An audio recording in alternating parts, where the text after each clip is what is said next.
Башкортостанда фән һәм техника өлкәһендәге дәүләт премия лауреаттары билдәле булды. Иңгүсләрдә республика башлыгы Ради Хабиров тәбрикләнә. Һаумыгыз, эфирда интервью студияла Гөлсемә Эштанова. Программабызның кунагы гуманитар һәм мәгълүмат фәннәре номинациясендә дәүләт премия лауреаты, Салават Юлаев исемендәге дәүләт премия лауреаты, Заһир Исмәгыйлев исемендәге дәүләт сәнгать институты доценты Гөлсәсәк Саламатова. Гөлсәсәк Дәүләтбаевна, һаумыгыз. Хәерле көн. Тәсиратта ихлас күңелдән һеҙҙе был премияны алыуығыҙ менән ихлас күңелдән ҡотлайбыҙ. Был һеҙҙең күп йыллыҡ фәнни эшегеҙҙең һөҙөмтәһе дип әйтергә лә мөмкин премияны. Шулай ҙа дәүләт иғтибарына ниндәй эшегеҙ уларҙың иғтибарын йәлеп итте? Был премияға минең 2021 елда Башҡорт энциклопедияһында батлап сыҡҡан Зәбих Искужин «Идел ярында һаҡмар егете» тигән фәнни монографиям тәҡдим ителде. Һәм бына осраҡтан файҙаланып, мин Башҡорт энциклопедия хеҙмәткәрҙәренә шәхсән ошо китапты баҫтырып сығарыуҙа ҙур ярҙам күрһәткән саҡтағы энциклопедияның директоры Саитов Уйылдан Ғилман улына рәхмәтемде еткерәм.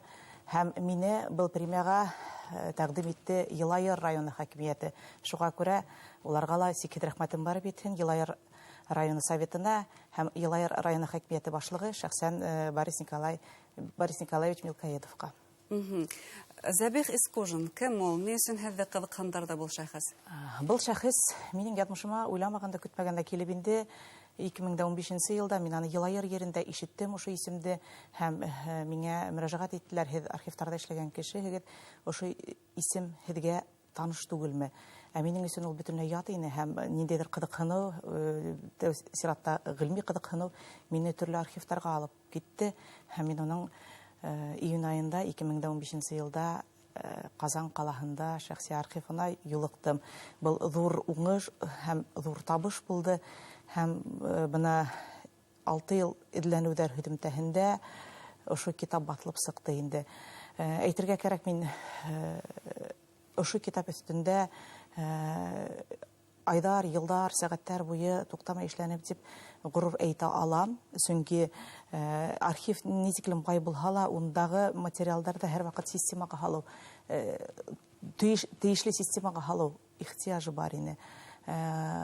Сөнки күп материалдар унда ғәрәп графикаһында, бына уларҙы транслитерациялау, латын графикаһында, уларҙы хәҙерге алфавитҡа күсереү, һуңынан бер өлөшө баҫылып сыҡҡан, икенсе өлөшө архивта юҡ, бына шуларҙы барлау, яғни архивтан бер өлөшөн алыу, икенсе өлөшөн, әгәр ҙә ул баҫылған булһа, милли китапханаларҙан эҙләү, бына уларҙы тотош бер мәҡәлә итеп берләштереү, артабан анда тиҫтәләгән фотографияларҙың да билдәһеҙ булған кешеләр, уларҙың кемлеген барлау, ундағы шәхси әйберҙәрҙе өйрәнеү, былар бөтәһе лә ҙур ваҡытты, күп ваҡытты талап итте. Унан да бигерәк тап ошо эҙләнеүҙәр барышында иң ҙур ваҡиға булып моғайым торғандыр Шәйехзада Бабичтың бығаса бер ҡайҙа ла баҫылмаған һәм билдәле булмаған башҡорт халҡына тигән күләмле шиғыры табыу. Был сынапта ҙур табыш булды. Был хаҡта беҙ һинең менән осрашып һөйләшкәйнек, тә шулай ҙа асыҡлап үтәйек әле. Зәбих Искужин, Шәйехзада Бабич, Йылайыр районынан сыҡҡан егет һәм Ҡазан ҡалаһында уның шәхси архивы. Ниндәй бәйләнеш бар бына был исемдәр һәм был географик объекттар араһында? Зәбих Искужин үҙе 1911 йылда Йылайыр районының Мәҡсүт ауылында тыуа һәм әлбиттә бала сағынан Шәйехзада Бабич хаҡында ишетеп үҫә, уның шиғырҙарын да яттан белә.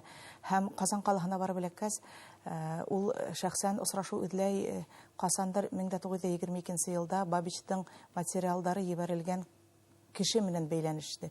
Яғни Ғәлимйән Ибраһимов менән осрашыу эҙләй.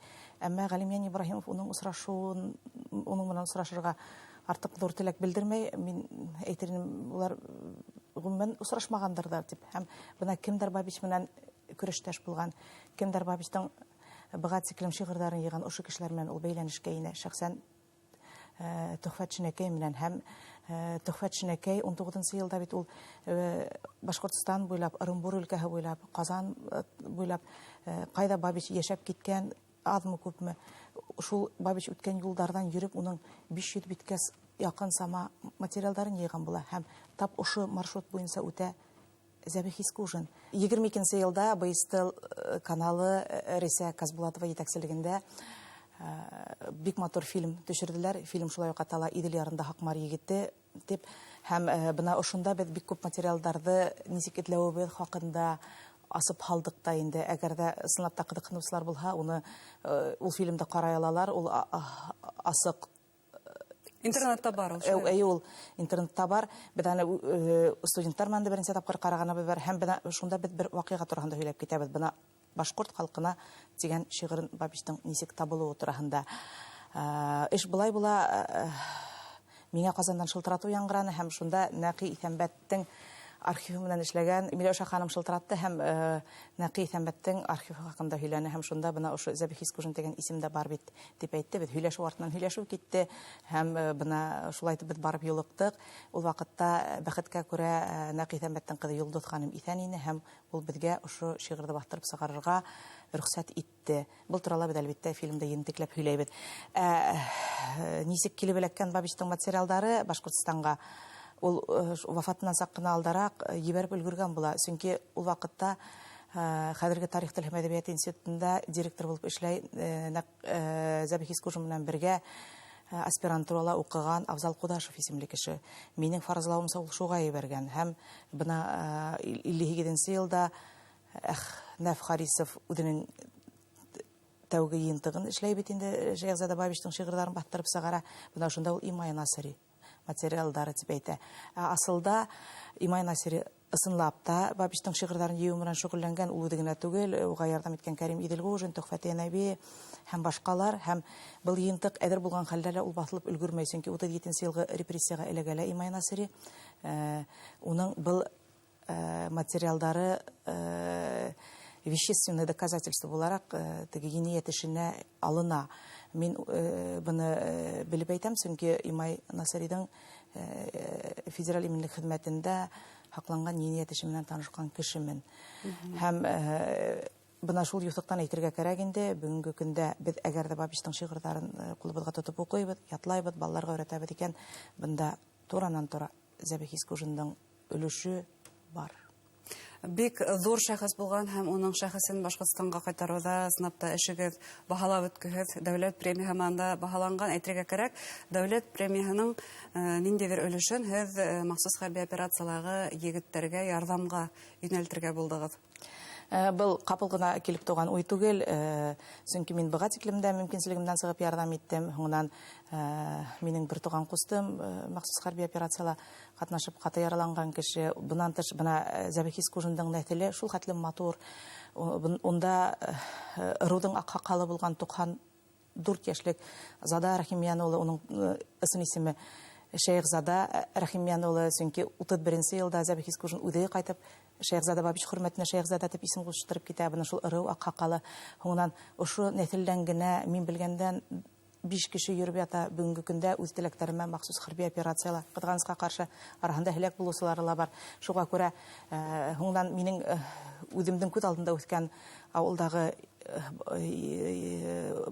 егеттәр хәзер илебезнең намысын хаклап хәрби операциялар йөриләр. Шуга мин уларның уйлап, үземнең бер туган кустымды уйлап, бына шул Искужиндар нәселеннән сыккан һәм гомумән Башкортстан улдарын, Рәсәй улдарын уйлап, ниндидер күңел йылымды отатайым дигән уй менән гына инде. Мин уйлайм, ярдәм моның менән гына бетмәс, без бөтә ил менән кушылырга тиеш. Әгәр дә без бүген ошо ердә ултырып, тыныс ердә ултырып гыйльми хезмәттәр ядалабыз икән, ул бит ошо егетләрнең өлеше исәбенә ядабыз. Шуны онытмаһак инде. Һәм әлбәттә илебезгә тизрәк тынычлык килһен. Егетләребез имен-һау кайтсындар һәм һәр берен күреп куанырга насип булһын дигән теләк менән яшәйбез. Мин шул теләк менән уянабыз. Мин уйлайм, был гына мин генә түгел, бөтен илебез шундай теләк менән яшәй. Сынапта шулай булһын дигән теләктәбез барыбыз да. Гөлсәсек Дәүләтбаевна һеҙҙең ихлас ярдәмығыҙ егеттәргә барып етһен. Әлеге ваҡытта нимә менән шөғөлләнәһегеҙ, ниндәй эҙләнештәр алып бараһығыҙ? Мин бына шул әйттем бит, шаҡтай өлөшөмдө ғилми әлеге ваҡытта бына ул фән шундай мауыҡтырғыс әйбер бит ул. Унан саҡ ҡына ситкә сығып китһәң, үҙеңде башҡа өлкәгә барып ингән һымаҡ тояһың да, ана шул фәндә шөғөлләнгән йылдарҙы, миҙгелдәрҙе һағынып тик йөрөйһөң. һәм ул теге күңел даваһыла ниндидер һөҙөмтәләр дә бит инде. Шуға күрә эш туктаганы юк, Аллага шөкер.